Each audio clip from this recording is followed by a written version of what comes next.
Hello everyone. Now, as you might have heard on Twitter, if you follow me on Twitter, I've decided to do a new top 10 video every Monday for this summer. And there are a couple of reasons behind me doing this. I mean, the first is kind of easy videos to record and edit and put together. But also, I want to kind of reveal more about my own preferences to my viewers, really. You know, I want to talk about my favourite doctors and companions and episodes, and kind of see how yours compare. So hopefully it should be really interesting. And like I say, this series will run over the summer, or for, however long I can think of new top 10s to do. And after starting last week with my Ranking the Doctors video, I'm continuing today with my top 10 Doctor episodes, so sit back and enjoy.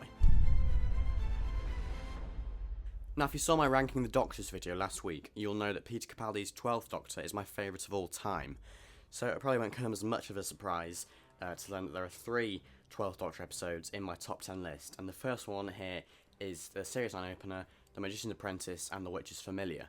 And some people might think it's a bit of an odd one to put in a top 10 episode list of all time, but I really like it actually, and I just find that I can rewatch this story over and over again and never get bored of it really. I think on initial watch maybe I didn't think of it quite as highly as I do now, but I just think it's a really well put together story. You know, the whole concept of whether the Doctor should kill Bubby Davros or not, I find that really interesting, and it allows us to explore the character of Davros more. You know, I find him a really interesting character, and we get those lovely scenes between the Doctor and Davros in The Witch's Familiar, which are just absolutely fantastic. Peter Capaldi and Julian Bleach at their absolute best. You know, it's such a good story for Davros because we get to develop his character so much more. I think it's better than the Series 4 finale, because in that story Davros was kind of there, but this story is all about him really, which is what I love about it, I think. So yeah, I really love The Magician's Apprentice and The Witch's Familiar, and I think it was a great way to start Series 9 of Doctor Who. Now in 9th place I've put Vincent and the Doctor, and now initially I didn't really like this episode much, because in many ways it's not a very conventional Doctor Who story. You know, it's quite unlike anything that we've seen before at this point, and unlike anything we've seen since really, because it's just so different. But looking back, I kind of appreciate it a lot more now. I think it's a fabulous story, really kind of beautiful really. And yeah, the monster's not great, you know, but one of the things I didn't like initially, I think, is the monster, the Crofet. It's not a great monster, but then the episode isn't about the monster, it's about Vincent van Gogh, I think. And it's just such a lovely character piece for him really, and it shows kind of the torment of his life, and how he was disliked by everybody when he was still alive. But then there's that lovely scene at the end where he goes to the gallery and the Doctor shows him how his art is loved all these years later.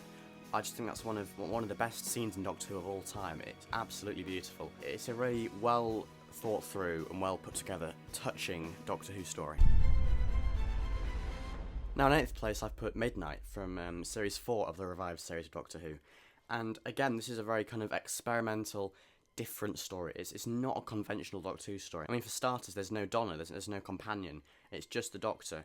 And in a way that kind of makes it more interesting because of the isolated setting. You know, it's just the Doctor and all these kind of passengers on the Crusader 50 or whatever it's called vehicle. And he doesn't know any of them, you know, and there's no companion to support him or help him, so it could go either way. And when things start to go wrong, obviously, you know, some of the passengers kind of side with him, some of them don't, and then there's the thing with Sky, and eventually they all start hating him when Sky takes him over as well. It is such a clever piece of writing, I think. You know, the part where Sky is stealing his voice, the hostess realises what's going on. And yeah, I really love it. I think it kind of explores human behaviour really well. I think that's probably what makes it so interesting, is seeing how these passengers, you know, one minute they're siding with the Doctor and then the next they've kind of turned on him. And it's quite a dark episode as well, I think, and very scary as well, obviously, because of this unseen creature that takes over Sky. So yeah, I think Midnight is undoubtedly one of the best Doctor episodes of all time.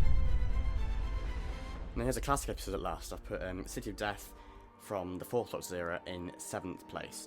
And again, this is another story where I can't exactly put into words what I like about it. I think it's just so... Well, to start with, I guess, it's such a fun story. It's really kind of relaxed, and although the plot is complicated, unlike lots of other kind of stories from this era, and particularly in 80s Doctor Who, I think it's kind of a more relaxed story, kind of more fun, slightly less serious. You know, the Doctor doesn't take himself very seriously in this story, and it's a bit of a romp, really. You know, you don't have to have lots of knowledge or have to concentrate much to keep up with the story. And I also love the way that it plays with time as well, and in a way that we didn't really see much again until Stephen Moffat took over Doctor Who. So I think in many ways it's a story that's kind of before its time almost, and it's unlike anything else from the era, in my opinion. It's absolutely fantastic. In sixth place, I've put Blink, which is a story that's very highly regarded by fans. With the kind of likes of The Day of the Doctor and Heaven Sent now, I'm not sure whether people would still say it's the best episode of all time, or of the modern era at least, but a few years ago that was certainly the case. And yes, I can kind of see that, and no, I can't at the same time. Well, I shouldn't really be stating the story, I guess, because it's sixth in my top 10 list.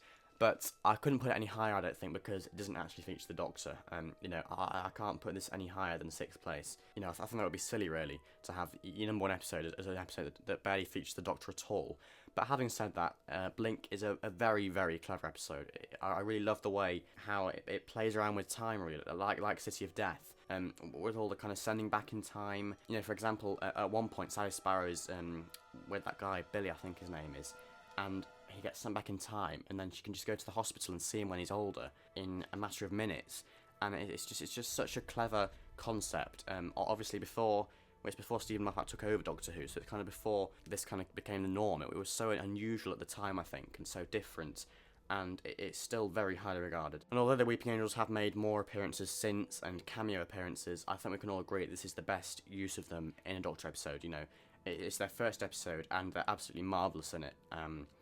I don't think anything can compare. Now in fifth place I've put Genesis of the Daleks, from Tom Baker's first season as the Doctor. And it's probably not much of a surprise really, because I did put The Magician's Apprentice and The Witch's Familiar in 10th place, so you probably kind of saw this coming. Because obviously this is the story that inspires that story, and what an amazing story this is. I was rewatching it recently, and it's absolutely fantastic. I think like many of the other episodes on this list, it's just so different and so kind of quirky and unique, and kind of unlike any other story from the era, really. It's just such an original concept. The Doctor goes back in time to go and try and avert the creation of the Daleks, and that obviously allows us to meet Davros, the creator of the Daleks, and there are some interesting moral arguments with Davros. We get to explore that character, and again this one plays with time a lot as well, and fixed points, with that classic moment where the Doctor's holding those two wires and going, do I have the right? So overall, Genesis of the Daleks is a fantastic story, and it's a must-watch for any fan, really. If you've not watched this story yet, go out and buy it right now. In fourth place, I've put Listen, and a little bit like Vincent and the Doctor, I think this is an absolutely beautiful episode. It's really well kind of crafted. It's kind of layered as well, and every time you watch it, you kind of know something new.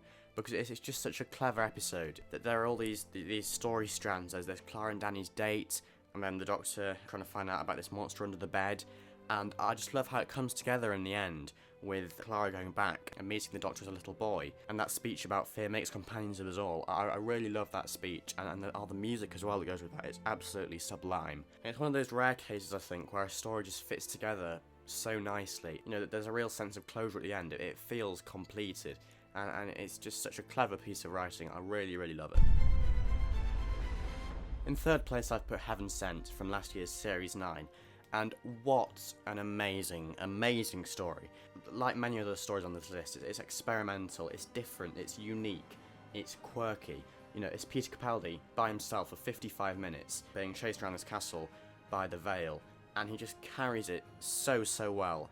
It's his standout performance. He's absolutely fantastic in this story. It could have been boring so easily, just one character, one actor, for 55 minutes.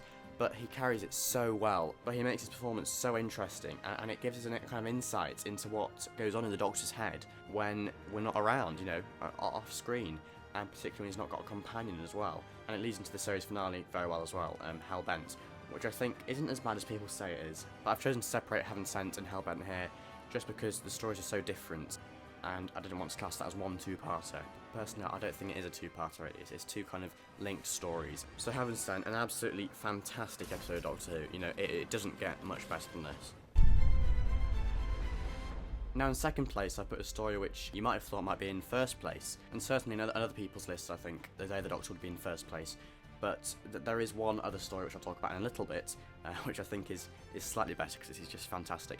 But no, The Day of the Doctor is fantastic too. It kind of has all the ingredients to make a fantastic Doctor Who story. You know, it's funny, it's action-packed, it's moving, and it's the first time, bar Time Crash, that we get to see more than one Doctor on screen interacting for an anniversary special in the modern series. And it also deals with the Time War really well as well, and it takes the Time War and it explores the Time War, but then also through saving Gallifrey, Stephen Moffat very cleverly kind of puts the show in a new direction. You know, he takes it in a new direction, set up the next 50 years. So while this story is about looking back over the past 50 years of the show, it's also about looking forward and laying the foundations for story arcs which are still going on today, you know, because we found the Doctor back on Gallifrey in Series 9, 2 years later.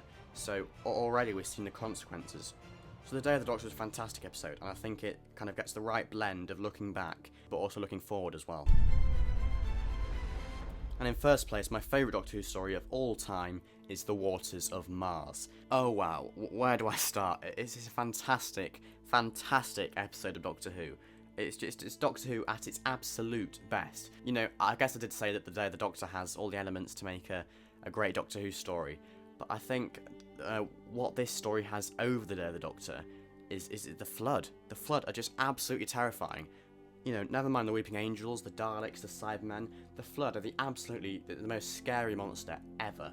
You know, how they look with the eyes and the cracked mouth and the kind of the black teeth as well, and how they can just infect you through a drop of water. It's such a clever idea from Russell T Davies. You know, it's just Russell T Davies at his absolute best. And talking of people that are at their absolute best, I think personally that this is David Tennant's best episode of this Doctor, you know, his best performance, because obviously he's got the Time Lord Victorious, and we get to see a new side to his character and explore a new side that hadn't been seen before. You know, we'd had all the romantic, soppy kind of stuff in Series 2 and 3, and not so much in Series 4, but in the specials, we really get to explore the character of the 10th Doctor, which I find so interesting.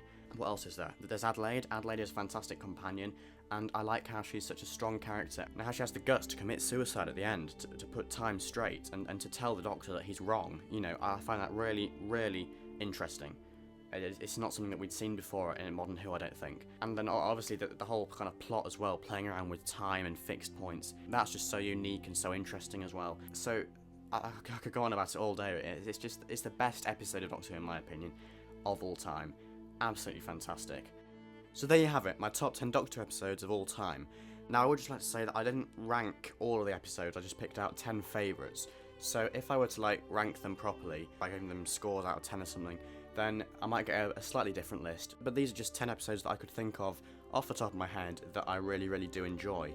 Particularly with the classics as well. I've not seen all of the classics. Like I say, I've probably seen about a quarter of the classics maybe. But I only felt I could put Genesis of the Daleks and City of Death in this top 10 list, just because they're the only two that really stand out for me out of the classics that I've got. So once I've seen more classic episodes, this list might change completely. But anyway, this is where I'm at now. Please comment in your lists below so I can compare them to mine. That should be really interesting. I'd like to see which episodes everybody else thinks are worthy of being in the top 10.